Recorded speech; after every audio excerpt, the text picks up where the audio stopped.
How to fix the file you are attempting to preview could harm your computer in Windows. Hi everyone, I'm here to assist you today. Without any delay, let's jump right in. First, right-click on the PDF that you're trying to open.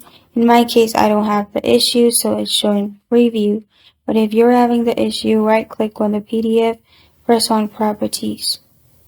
And beside Hidden, if there is Unblock option, unblock it. If not, you can press on Advanced. Then you'll find Encrypt Contents to secure data. Simply uncheck it. Make sure there's no tick mark in Encrypt. After you're done, press on OK. And then press on Apply at the bottom. Press on OK. After you do that, when you click on it, you'll find the preview section on the right side. And this is how to fix the file you're attempting to preview could harm your computer in Windows. Thank you for joining me today. If this video helps you out, please leave a like and subscribe for more. Got a question or want to suggest a topic, comment below. Thank you for watching.